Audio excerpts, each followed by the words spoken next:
Hello and welcome to this episode of the Vision Rehab Podcast. My name is Steve Kelly and I'm a certified vision rehabilitation therapist, and in these podcasts we'll be discussing issues related to both vision loss and blindness. Thanks for joining me today.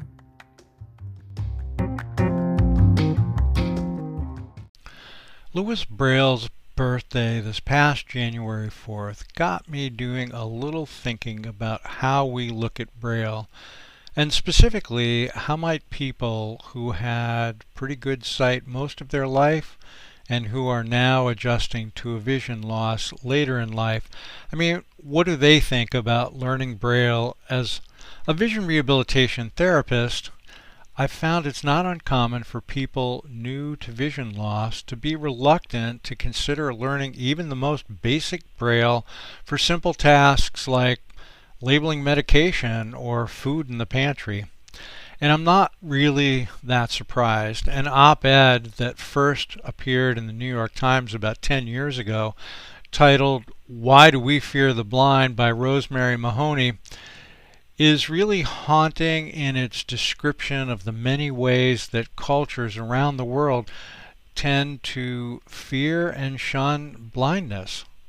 Several months ago, while making a follow-up phone call to a man who had ordered some training material related to his own vision loss, the phone was instead answered by a woman other than the man who had originally placed the order.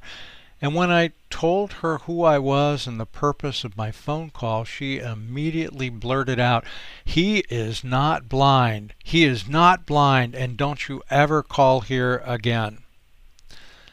I think Braille, perhaps like a white cane, is just a symbol for many people of blindness. And while many of those same people with a vision loss may actually be legally blind, they often do have some remaining sight and don't see themselves as blind, and as a result they have a difficult time adjusting to the whole idea of using a white cane to get around safely or learning Braille because of the stigma they may imagine to be associated with both of them and the overall fear of blindness in general. A number of clients in the past thought that learning Braille would be like learning a whole new language.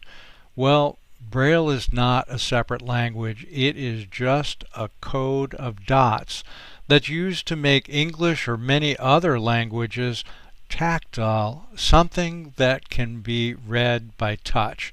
So, for example, if you were to label your spices in that cupboard where the lighting is not that great, spices like cumin and dill are going to be spelled the same way, just in the dots which correspond to the letters in the spice's name.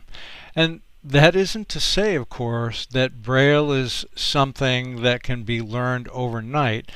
It's just a different way to read the words that we already know using raised dots rather than ink on paper. And just as the printed word has morphed in the last 2 decades from ink on paper to digital words on a screen, Braille too is in the midst of a dramatic transformation from raised dots on paper to raised dots on an electronic Braille display. And one of the things that is transforming the availability of Braille in this country is the new Braille e-reader that's provided at no cost to patrons of the National Library Service NLS Talking Books program. Anyone with a vision loss may request a Braille e-reader at no cost, which will download books and magazines in Braille and display the words on a 20-cell Braille display.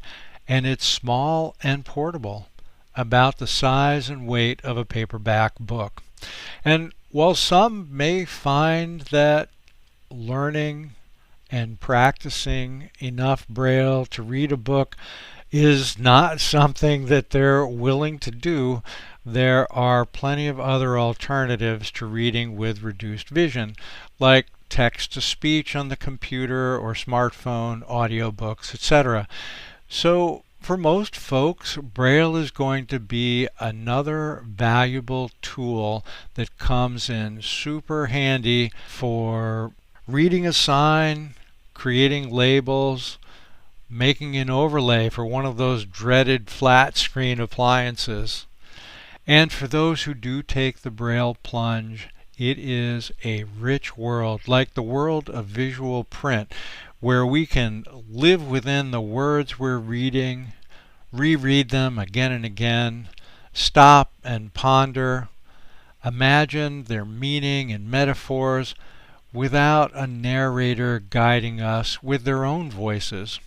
Hey, a great place to learn Braille is from a Hadley workshop, and you can sign up for one at no cost by going to hadleyhelps.org on the web, or just give them a call. Call Hadley at 800-323-4238. And one more time, that's 800-323-4238 for Hadley.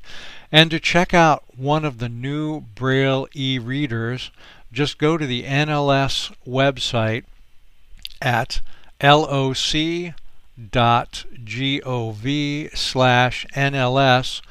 or give them a call at 888-657-7323. And if you're already working with a vision rehabilitation therapist, awesome. Just ask them about learning Braille. They're trained to teach Braille.